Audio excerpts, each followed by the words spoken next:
सुप्रभातम संस्कृतानुरागी विद्यार्थियों, संस्कृत शिक्षण की क्लास में आप सभी का पुनः स्वागत है। आज हम संस्कृत रुचिरा के पाठ्यक्रम में षष्ठः पाठः को पढ़ेंगे, जिसका शीर्षक है सदाचारः। सदाचार शब्द दो पृथक सार्थक शब्दों के योग से बना है, सत् प्लस आचारः। सत् का अर्थ होता है अच्छा, उत्तम, और आचार का अर्थ है व्यवहार, आचरण, अर्थात उत्तम आचरण। सदाचार शब्द में सत्य आचरण की ओर संकेत किया गया है। ऐसा आचरण जिस पर सब सत्य हो, तनिक भी असत्य नहीं हो। जो व्यक्ति सदाचारी होता है उसे संसार में सम्मान मिलता है। तो आइए आज हम सदाचार से संबंधित श्लोकों को इस पाठ में पढ़ेंगे, जिसका पहला श्लोक है आलस्यम हि मनुष्याणां शरीरस्थो महान् रिपुः नास्ति उद्यम समो बन्धु कृत्वायं नावसीदति। आलस्य ही मनुष्याणां मनुष्यों के शरीरस्थो शरीर में स्थित विद्यमान महान सबसे बड़ा रिपुः शत्रु है। उद्यम परिश्रम के समान बंधु मित्र नास्ति नहीं है। यम जिसको करके मनुष्य न नहीं अवसीदति दुखी होता है। अर्थात आलस्य ही मनुष्य के शरीर में स्थित सबसे बड़ा शत्रु है। उद्यम परिश्रम के समान मनुष्य का कोई भी मित्र नहीं होता है, जिसको करके मनुष्य कभी भी दुखी नहीं होता है। मनुष्य को हमेशा परिश्रम करना चाहिए। परिश्रम ही सफलता की कुंजी है। आलसी व्यक्ति हमेशा दुखी रहता है, इसलिए मनुष्य को हमेशा परिश्रम करना चाहिए, आलस्य को छोड़ देना चाहिए। अगला श्लोक है स्वकार्यमद्य कुर्वेत पुरुहाणे चाप्राहणिकं नहि प्रतीक्षते मृत्युः कृतमस्य न वा कृतम्। स्वः आने वाले कल का, कार्यम कार्य को, अद्य आज, कुर्वीत कर लेना चाहिए। मनुष्य को आने वाले कल के कार्य को आज कर लेना चाहिए। च और अपराह्णिकम दोपहर के बाद के कार्य को पूर्वाह्णे दोपहर से पहले ही कर लेना चाहिए, क्योंकि मृत्यु नहीं प्रतीक्षते किसी की प्रतीक्षा नहीं करती है कि अश्य इस व्यक्ति ने कार्य को कृतम कर लिया है या नहीं किया है। अर्थात कल के कार्य को मनुष्य को आज ही कर लेना चाहिए। दोपहर के बाद के कार्य को मनुष्य को दोपहर से पहले ही कर लेना चाहिए, क्योंकि मृत्यु किसी की प्रतीक्षा नहीं करती है कि इस व्यक्ति ने कार्य को किया है या नहीं किया है। अर्थात मृत्यु इसके लिए प्रतीक्षा नहीं करती है कि इस व्यक्ति ने कार्य को कर लिया है या नहीं किया है। इसलिए हमें अपने महत्वपूर्ण कार्य को समय रहते ही पूर्ण कर लेना चाहिए। अगला श्लोक है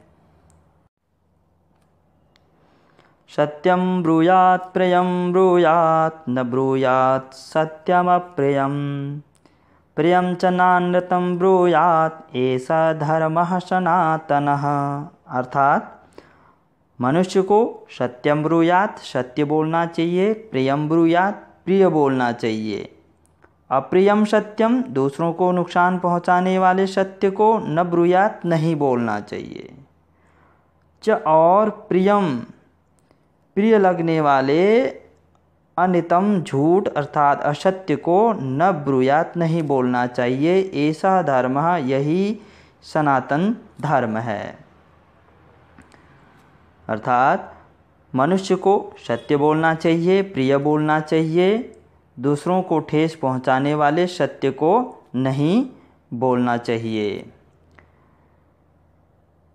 प्रिय लगने वाले असत्य को भी नहीं बोलना चाहिए। यही सनातन धर्म है। अर्थात कड़वा सच और मीठा झूठ मनुष्य को कभी नहीं बोलना चाहिए, यही सनातन धर्म है। अगला श्लोक है, सर्वदा व्यवहारे स्यात् औदार्यं सत्यता तथा ऋजुता मृदुता चापि कौटिल्यम न कदाचन। अर्थात मनुष्य के व्यवहार में सर्वदा हमेशा औदार्यम उदारता, सत्यता सच्चाई तथा ऋजुता सरलता, मृदुता कोमलता शायद होनी चाहिए, और कदाचना कभी भी न नहीं कौटिल्यम कुटिलता नहीं होनी चाहिए। अर्थात मनुष्य के व्यवहार में हमेशा उदारता, सच्चाई, सरलता, कोमलता होनी चाहिए, कभी भी कुटिलता नहीं होनी चाहिए। तात्पर्य यह है कि हमारे व्यवहार में कुटिलता नहीं होनी चाहिए। कुटिलता अर्थात टेढ़ापन नहीं होना चाहिए। हमारा अच्छा व्यवहार ही हमें सामने वाले व्यक्ति से भावनात्मक रूप से जोड़ता है, और व्यवहार ही हमारी वास्तविक स्थिति को बताता है। अगला श्लोक है, श्रेष्ठं जनं गुरुं चापि मातरं पितरं तथा मनसा कर्मणा वाचा सेवेत सततं सदा। अर्थात मनुष्य को सदा हमेशा अपने से श्रेष्ठ जन्म लोगों, गुरुम गुरु की, मातरम माता की, चापि और भी, पितरम पिता की, तथा सज्जनों की, मनसा मन से, कर्मणा कर्म से, वाचा वाणी से, सततम निरंतर, सेवेत सेवा करनी चाहिए।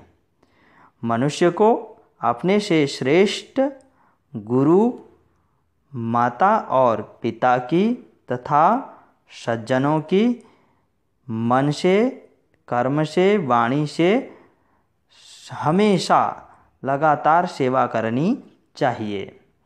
अर्थात तात्पर्य यह है कि हमें मन, वचन और कर्म से अपने गुरु, माता, पिता और सज्जन व्यक्तियों की सेवा करनी चाहिए, उसी से हमें पुण्य फल प्राप्त होता है। अगला श्लोक है, मित्रेण कलहं कृत्वा न कदापि सुखी जनः इति ज्ञात्वा प्रयासेन तदैव परिवर्जयेत्।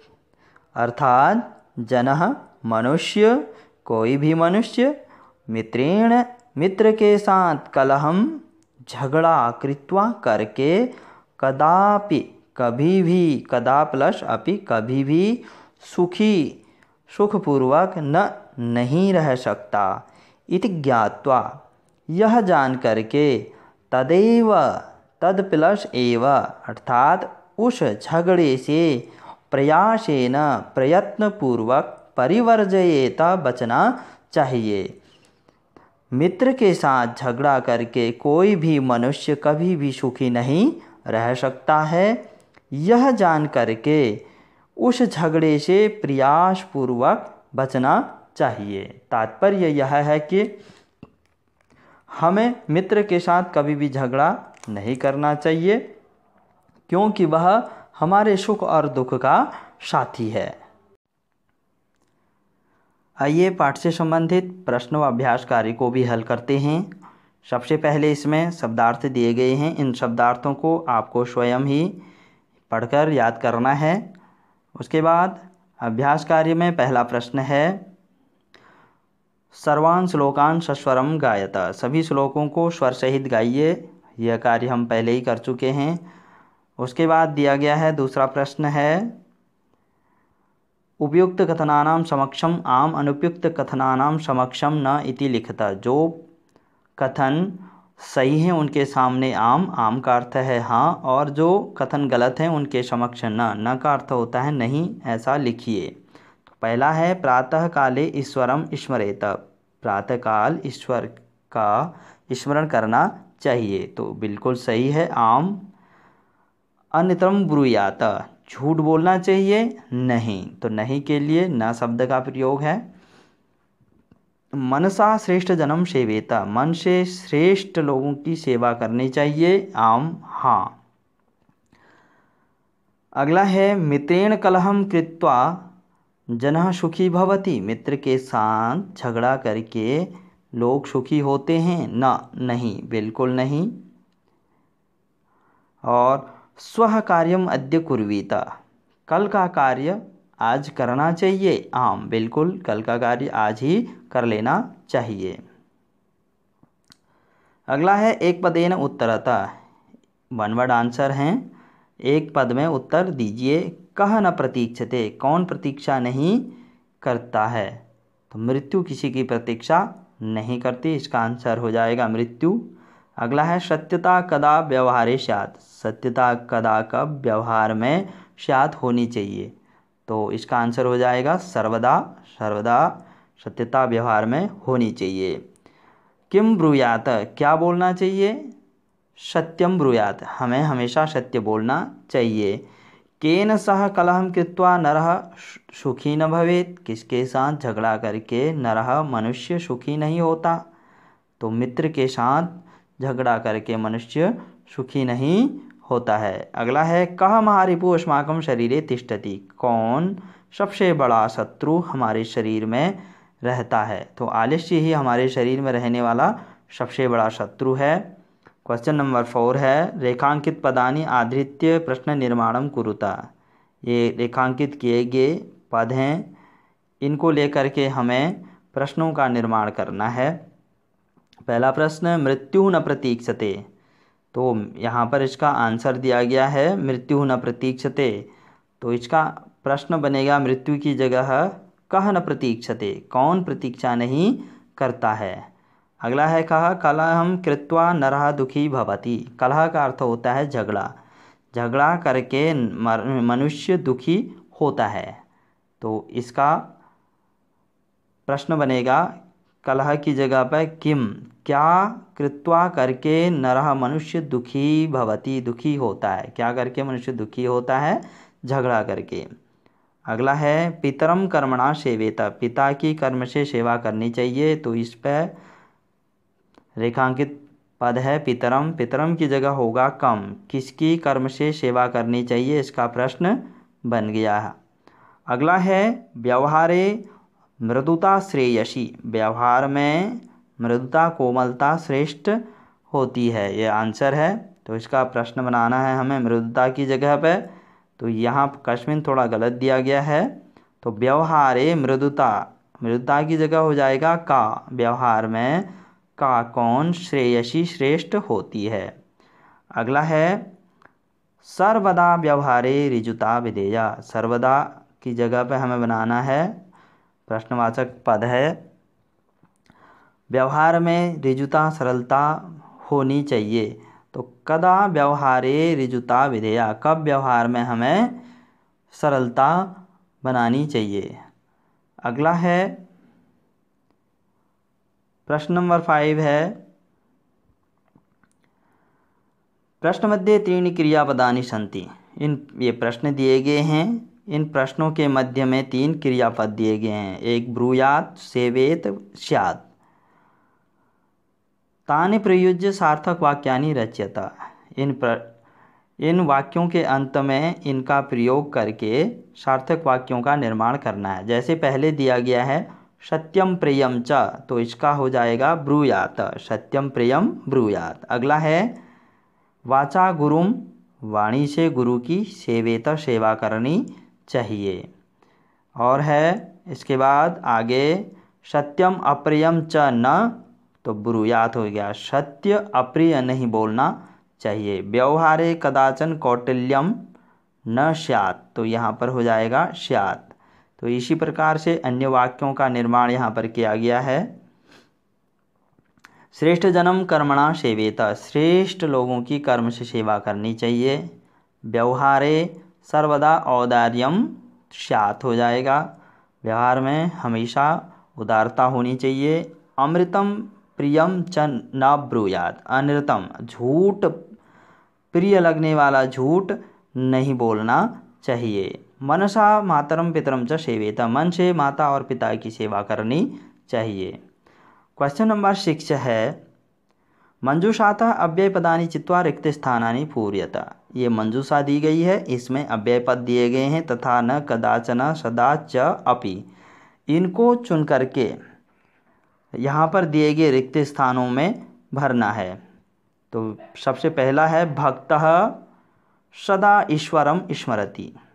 पहला हो जाएगा भक्त सदा ईश्वर का स्मरण करता है। दूसरा है असत्यम वक्तव्यम। तो यहाँ पर इसका आंसर हो जाएगा असत्यम न वक्तव्यम, असत्य नहीं बोलना चाहिए। उसके बाद है अगला ग प्रियम सत्यम वदेत। तो प्रिय तथा सत्य वदेत बोलना चाहिए। इसके बाद अगला है लता मेधा। ये दो लड़कियां हैं, इसलिए लता और मेधा विद्यालयम गच्छतः विद्यालय जाती हैं। इसके बाद अगला है कुशली भवान। कुशल हैं, अपि का अर्थ होता है भी, आप भी कुशल हैं। तो हो जाएगा इसका आंसर आप भी कुशल हैं। महात्मा गांधी अहिंसा न अत्यजत। महात्मा गांधी ने अहिंसा को कभी नहीं छोड़ा। तो कभी नहीं के लिए शब्द है यहाँ पर कदाचन। महात्मा गांधी ने कभी भी अहिंसा को नहीं छोड़ा, कदाचन कभी नहीं।